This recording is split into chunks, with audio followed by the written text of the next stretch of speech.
In a world that glorifies busyness and treats sleep like an optional hobby, entire societies have quietly become chronically sleep deprived, and it's not just individual willpower that's to blame.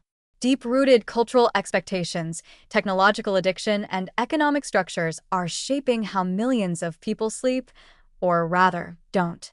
While sleep is a biological necessity, how it fits into daily life varies wildly from country to country. The consequences are remarkably similar: exhausted populations, deteriorating health, and productivity systems built on the illusion that humans can function like machines. Take the United States, for example, a country that practically invented the phrase "time is money." In this hyper-capitalist culture, sleep is often viewed as laziness in disguise. People brag about working 80-hour weeks as if physical collapse were a badge of honor. Shift work, gig economies, and side hustles stretch the boundaries of any reasonable schedule. Even white-collar workers glued to laptops at midnight aren't seen as victims of a broken system, but as go-getters. The US also leads in screen addiction: phones, TVs, tablets, creating a nation where millions of brains are bombarded with blue light well into the biological night. Americans don't just go to bed late, they fight sleep like it's a personal failure. And what do they get for all this sacrifice? Some of the worst sleep quality scores in the developed world, rising obesity rates, and stress levels that require an entire aisle of supplements and anti-anxiety medications. Then there's Japan, where cultural pressure adds a uniquely brutal twist. The term inamuri, meaning sleeping while present, is socially accepted in workplaces because it shows that you're so dedicated you literally worked yourself into unconsciousness. Long work hours are not only common but expected, even when they're unproductive. Overtime is often unpaid, and workers feel obligated to stay until their boss leaves, regardless of the time.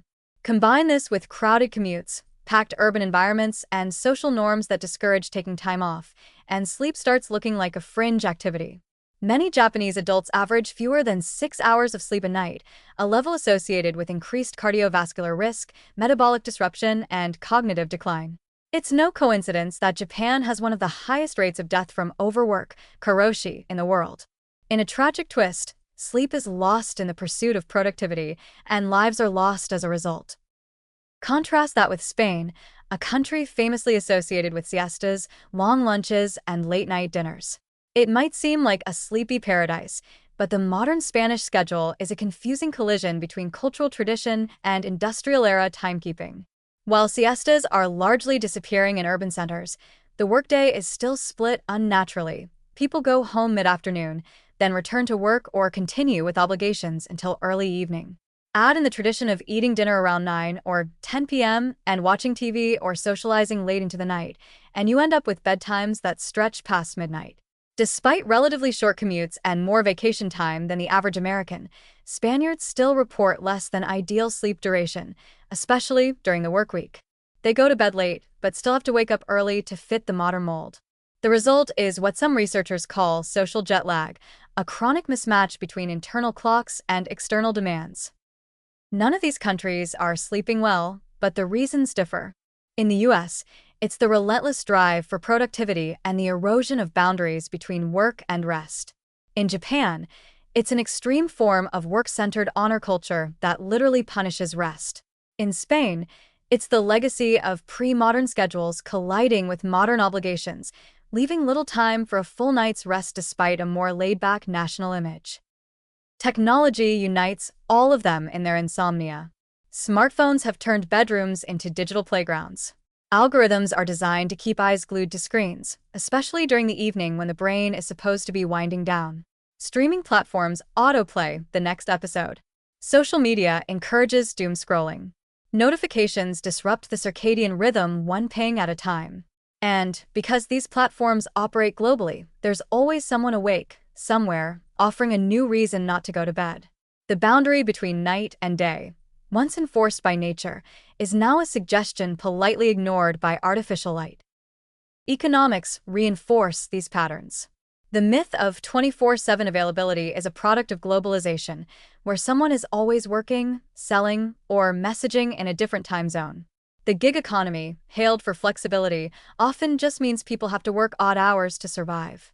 Low-income workers, whether in Los Angeles, Tokyo, or Madrid, tend to sleep less due to multiple jobs, long shifts, or poor living conditions.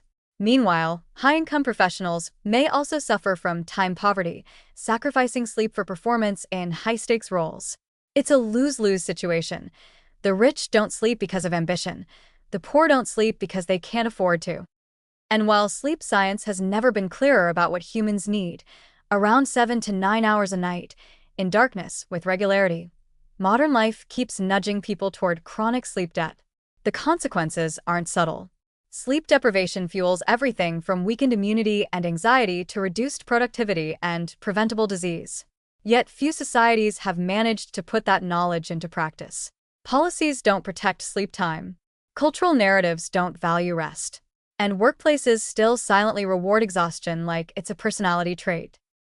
We have built entire nations on the belief that sleep is negotiable. But the body never agreed to those terms. And until society reclaims rest as a right, not a reward, we'll keep dreaming of sleep while staying wide awake, dragging ourselves through another day fueled by caffeine and denial.